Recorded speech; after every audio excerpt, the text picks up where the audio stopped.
5 വർഷം മുമ്പ്, കൃത്യമായിട്ട് പറഞ്ഞാൽ 2019 ഫെബ്രുവരി 14 രാജ്യത്തെ ഞെട്ടിച്ച ഒരു സംഭവമായിരുന്നു പുൽവാമയിൽ നടന്ന ഭീകരാക്രമണം. CRPF ജവാന്മാർ സഞ്ചരിച്ചിരുന്ന ഒരു കോൺവോയ്ക്ക് നേരെ പാകിസ്ഥാൻകാർ എന്ന് കരുതപ്പെടുന്ന ചില ഉഗ്രവാദികൾ RDX ഉപയോഗിച്ച് സ്ഫോടനം നടത്തുകയും 44 പേർ അവിടെ മരണപ്പെടുകയുണ്ടായി. രാജ്യത്തെ അക്ഷരാർത്ഥത്തിൽ നടുക്കിയ ഒരു സംഭവമായിരുന്നു. അതിൻ്റെ തൊട്ടു പിന്നാലെ ഇന്ത്യ പാകിസ്ഥാനിൽ വ്യോമാക്രമണം നടത്തി. പാകിസ്ഥാനിലെ തീവ്രവാദികളുടെ കേന്ദ്രം എന്ന് കരുതപ്പെടുന്ന ബാലാക്കോട്ടിൽ ഇന്ത്യ അതിശക്തമായ പ്രത്യാക്രമണം നടത്തി. നിരവധി തീവ്രവാദികൾ അല്ലെങ്കിൽ പാകിസ്ഥാൻ സൈനികർ കൊല്ലപ്പെട്ടു എന്നാണ് കരുതപ്പെടുന്നത്. കൃത്യം എത്ര പേർ മരിച്ചു എന്ന് നമുക്കറിയില്ല. 300 പേർ മരിച്ചു എന്നാണ് മാതൃഭൂമിയിൽ വന്ന റിപ്പോർട്ട്. 350 പേർ മരിച്ചു എന്നാണ് മനോരമ പറഞ്ഞത്. ഏതായാലും ഇന്ത്യക്ക് വലിയ ഞെട്ടലുണ്ടായി എന്ന് പറഞ്ഞ പോലെ വലിയ പ്രതികാര നിർവഹണം നടത്തിയ ഒരു സുഖം ഈ ബാലാക്കോട്ടിലെ പ്രത്യാക്രമണത്തിന് ശേഷം ഉണ്ടായി. അതിനെ തൊട്ട് പുറകെയാണ് അഭിനന്ദൻ വർദ്ധമാൻ എന്നു പേരുള്ള ഒരു വൈമാനികൻ പാകിസ്ഥാൻ്റെ പിടിയിലായതും 2-ാം ദിവസം പാകിസ്ഥാൻ അദ്ദേഹത്തെ മോചിപ്പിച്ചു. ഈ സംഭവം സത്യം പറഞ്ഞാൽ ഒരു ആക്രമണം പ്രത്യാക്രമണം എന്നതിലുപരി വലിയ രാഷ്ട്രീയ മാനങ്ങളുള്ള ഒന്നായിരുന്നു. കാരണം ഇത് അടിച്ചാൽ തിരിച്ചടിക്കാനുള്ള ശക്തി ഇന്ത്യ കൈവരിച്ചു വന്നു. വാജ്പേയിയുടെ സമയത്ത് പാർലമെൻറ്റ് ആക്രമണം നടന്ന പോലെയോ അല്ലെങ്കിൽ മൻമോഹൻ സിംഗിൻ്റെ ഭരണകാലത്ത് മുംബൈ ഭീകരാക്രമണം നടന്ന പോലെയോ പാകിസ്ഥാൻ്റെ ഭാഗത്തുനിന്ന് തീവ്രവാദ പ്രവർത്തനം നടക്കുമ്പോൾ അതിനെ കണ്ണടച്ച് അല്ലെങ്കിൽ കൈകെട്ടി അനുഭവിക്കുന്ന ഒരു രാജ്യമല്ല ഇന്ത്യ എന്ന് വളരെ ശക്തമായ സന്ദേശം കൊടുക്കാനായിട്ട് കേന്ദ്ര ഗവൺമെൻറ് ഇതുകൊണ്ട് സാധിച്ചു. ഇത് ജനങ്ങളുടെ ഇടയിലും വലിയ ഒരു പ്രതിഫലനമുണ്ടാക്കി. ഇന്ത്യ ഗവൺമെൻറ് സുശക്തമാണെന്നും ഇന്ത്യയുടെ പ്രതിരോധ സംവിധാനം ഏത് ഭീഷണിയെയും ഏത് വെല്ലുവിളിയെയും നേരിടാൻ പര്യാപ്തമാണ് എന്നുള്ളൊരു തോന്നൽ ജനങ്ങളുടെ ഇടയിലുണ്ടായി. മാത്രമല്ല, ഈ ആക്രമണം കഴിഞ്ഞ് ഏതാണ്ട് ഒരു മാസത്തിനകത്ത് തന്നെ പാർലമെൻറ്റിലേക്കുള്ള തെരഞ്ഞെടുപ്പ് പ്രഖ്യാപിച്ചു. അത് BJPക്കും അതുപോലെ നരേന്ദ്രമോദിക്കും വലിയ ഒരു അനുഗ്രഹമായി, ഒരു സഹായകമായി മാറിച്ചു. അതിനെ ഈ 2019 പൊതു തെരഞ്ഞെടുപ്പിനെ കുറിച്ച് പഠിച്ച മിക്കവാറും എല്ലാ വിദഗ്ധന്മാരും വിശാരദന്മാരും പറഞ്ഞ ഒരു കാര്യം ഈ പുൽവാമയിലുണ്ടായ ആക്രമണവും അതിൻ്റെ പ്രത്യാക്രമണവുമാണ് BJPക്ക് പ്രതിപക്ഷത്തിൻ്റെ മേൽ നിർണായകമായ മേൽക്കൈ നേടിക്കൊടുത്ത് എന്നാണ്. അത് മിക്കവാറും ശരിയുമാണ്. മുമ്പ് ഇതുപോലുള്ള സംഭവങ്ങൾ ഉണ്ടായിട്ടുണ്ട്. 1962 ഗോവ പോർട്ടുഗലിൽ നിന്ന് പിടിച്ചെടുത്ത സംഭവം കോൺഗ്രസിനും നെഹ്റുവിനും വലിയ വിജയം നേടിക്കൊടുത്തു എന്നുള്ള യാഥാർത്ഥ്യമാണ്. അതുപോലെ 1971 ഇന്ത്യ പാകിസ്ഥാന് മേൽ നേടിയ വലിയ സൈനിക വിജയം, ബംഗ്ലാദേശിനെ മോചിപ്പിച്ച സംഭവം. പിന്നീട് 1972 മാർച്ചിൽ വിവിധ സംസ്ഥാന നിയമസഭകളിലേക്ക് നടന്ന തെരഞ്ഞെടുപ്പിൽ കോൺഗ്രസിനും ഇന്ദിരാഗാന്ധിക്കും വലിയ വിജയം നേടിക്കൊടുത്തു എന്നുള്ളത് നമുക്കറിയാവുന്നതാണ്. അതുപോലെ അടൽ ബിഹാരി വാജ്പേയി ഇന്ത്യയുടെ പ്രധാനമന്ത്രി ഇരിക്കുന്ന സമയത്താണ് കാർഗിലിൽ നുഴഞ്ഞുകയറ്റമുണ്ടായത്. അന്ന് ഈ നുഴഞ്ഞുകയറ്റക്കാരെ തിരിച്ചോടിച്ചത് വാജ്പേയിക്ക് വലിയ വിജയം നേടിക്കൊടുത്തു. 99 തെരഞ്ഞെടുപ്പിൽ അത് BJPക്ക് ഗുണകരമായി, ദേശീയ ജനാധിപത്യ സഖ്യത്തിന് ഗുണകരമായി തീർന്നു. അപ്പോൾ അതുപോലെയുള്ള ഒരു വിജയമാണ് ശരിക്കും 2019 BJPക്കും നരേന്ദ്രമോദിക്കും ഉണ്ടായത്.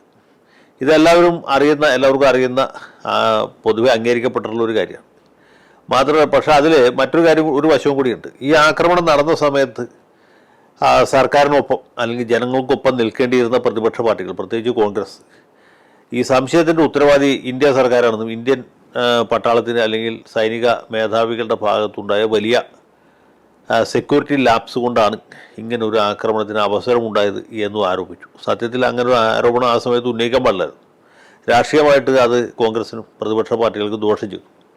അതിലുപരി ഈ ബാലാക്കോട്ടിൽ പ്രത്യാക്രമണം നടത്തി നിരവധി ആളുകളെ കൊലപ്പെടുത്തി എന്ന് ഇന്ത്യ ഗവൺമെൻറ് അവകാശപ്പെട്ടപ്പോൾ ഇങ്ങനെ കൊലപാതകം നടത്തിയതിൻ്റെ അല്ലെങ്കിൽ അവർ പ്രത്യാക്രമണം നടത്തിയതിനെക്കുറിച്ച് തന്നെ ഇവിടുത്തെ ചില പാർട്ടികൾ സംശയം ഉന്നയിക്കുകയും എത്ര പേർ മരിച്ചു എന്നതിൻ്റെ കൃത്യമായ കണക്ക് ഹാജരാക്കണം, തെളിവ് കൊണ്ടുവരണം എന്നൊക്കെ ആവശ്യപ്പെട്ടു. സത്യത്തിൽ ഇത് പ്രതിപക്ഷത്തെ ജനങ്ങളിൽ നിന്ന് വല്ലാതെ ഒറ്റപ്പെടുത്തി. കാരണം ഇന്ത്യയുടെ സൈനികർ നടു റോഡിൽ പിടഞ്ഞു മരിച്ചു.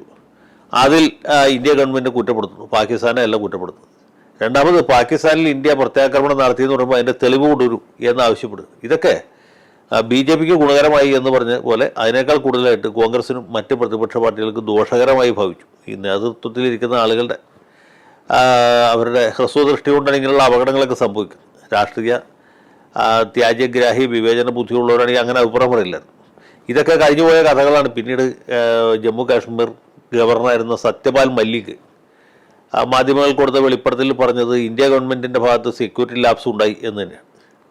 അദ്ദേഹവും പാകിസ്ഥാൻ്റെ പങ്കിനെ ഒരിക്കലും കുറച്ച് കണ്ടിട്ടില്ല. പാകിസ്ഥാനാണ് ഈ ആക്രമണത്തിൻ്റെ പുറകിൽ എന്ന് അദ്ദേഹം ആവർത്തിച്ച് പറഞ്ഞിട്ടുണ്ട്. ഇപ്പോൾ ഇത് പറയാൻ കാരണം എന്ന് വെച്ചാൽ നമ്മുടെ പത്തനംതിട്ട MP ആയിരിക്കുന്ന ആൻ്റണി, അദ്ദേഹം മണ്ഡലത്തിൽ അത്ര സ്വീകാരനായ ഒരു വ്യക്തിയൊന്നുമല്ല. മണ്ഡലം പത്തനംതിട്ട ആയതുകൊണ്ടും ഇദ്ദേഹം കോൺഗ്രസ് സ്ഥാനാർത്ഥി ആയതുകൊണ്ടും 3 തവണ ജയിച്ചു എന്ന് മാത്രമേ ഉള്ളൂ. ഇപ്പോൾ പാർലമെൻറ്റ് 15 കൊല്ലം പൂർത്തീകരിക്കുന്ന ഒരാളാണ്.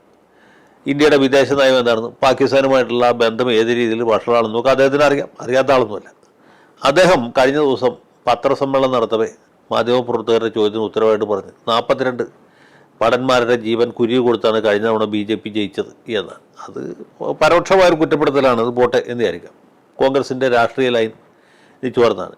പക്ഷേ പത്രക്കാരുടെ തുടർന്നുള്ള ചോദ്യങ്ങളിൽ അദ്ദേഹം പറഞ്ഞു പാകിസ്ഥാൻ്റെ എന്ത് ഇൻവോൾവ്മെൻ്റ് ആണുള്ളത് എന്ന് വെച്ചാൽ പാകിസ്ഥാന് യാതൊരു ഇൻവോൾവ്മെൻറ്റും ഇല്ല എന്നാണ് പുള്ളി ഉദ്ദേശിച്ചത്. സത്യത്തിൽ അത് രാജ്യദ്രോഹമാണോ അല്ലെന്ന് വെച്ചാൽ ചിലപ്പോൾ സംശയത്തിന് അവകാശം ഉണ്ടാവും. എങ്കിൽ പോലും ആൻ്റണിയെ പോലെ 15 കൊല്ലം പാർലമെൻറ്റ് മെമ്പറായിരുന്ന ഒരാൾ, അത് കോൺഗ്രസ്സുകാരൻ, ഒരിക്കലും പറയാൻ പാടില്ലാത്ത ഒരു വർത്തമാനമായി പോയി അദ്ദേഹത്തിൻ്റെ ഭാഗത്തുനിന്നുണ്ടായത് അങ്ങേയറ്റം അനുചിതവും അപലപനീയവുമാണ്.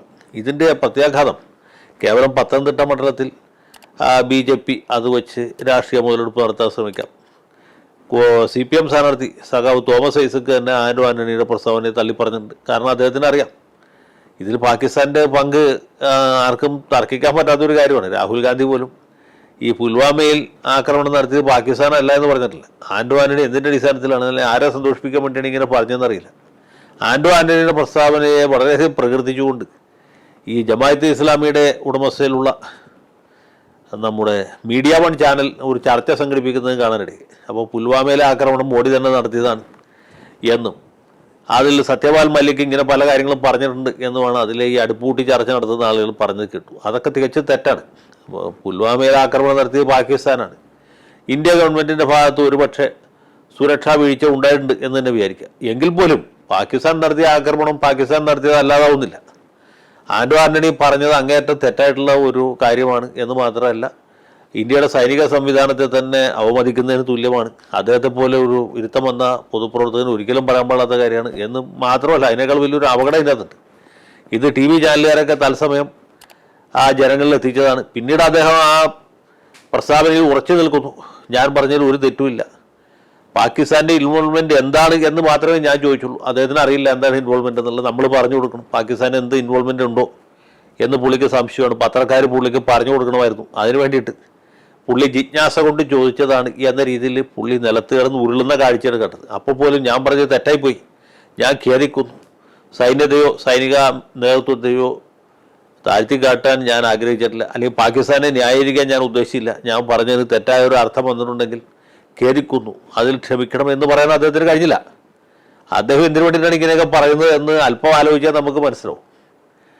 പ്രത്യേകിച്ച് പത്തനംതിട്ട മണ്ഡലത്തിൽ പൂഞ്ഞാറിലും കാഞ്ഞിരപ്പള്ളിയിലുമൊക്കെ നിലനിൽക്കുന്ന ഒരു സാമുദായിക സാഹചര്യങ്ങൾ കൂടി ഇതുമായിട്ട് ചേർത്ത് വെച്ച് ചിന്തിക്കേണ്ടതാണ്.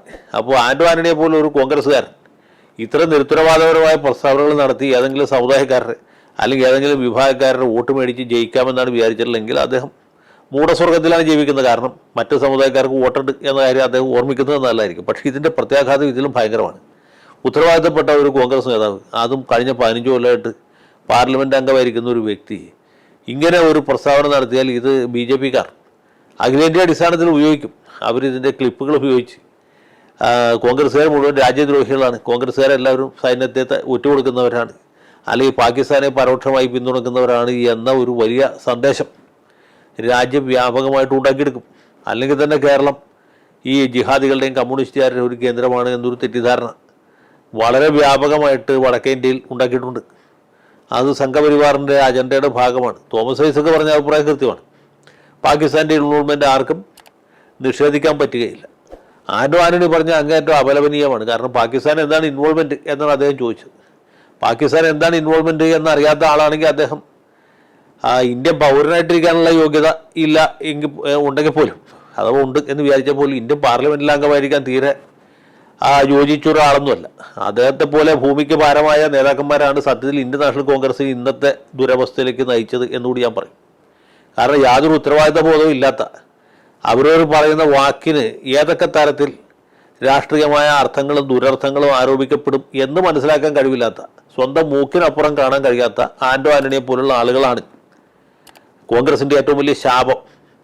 നാട്ടുകാർ വെറുത്ത ഇതുപോലെയുള്ള മുടക്കച്ചരക്കുകളെ എന്തുകൊണ്ട് വീണ്ടും വീണ്ടും സ്ഥാനാർത്ഥികളാക്കി കെട്ടിയിറക്കുന്നു എന്ന ചോദ്യത്തിന് ഹൈക്കമാൻഡ് ഉത്തരം പറഞ്ഞു. ഒരു തവണ ജയിച്ചവൻ ചാകുന്നവരെ ആ മണ്ഡലത്തിൽ വീണ്ടും മത്സരിപ്പിച്ചോളാം എന്ന് പാർട്ടി വല്ല നേർച്ച നടന്നിട്ടുണ്ടെന്ന് എനിക്കറിയില്ല.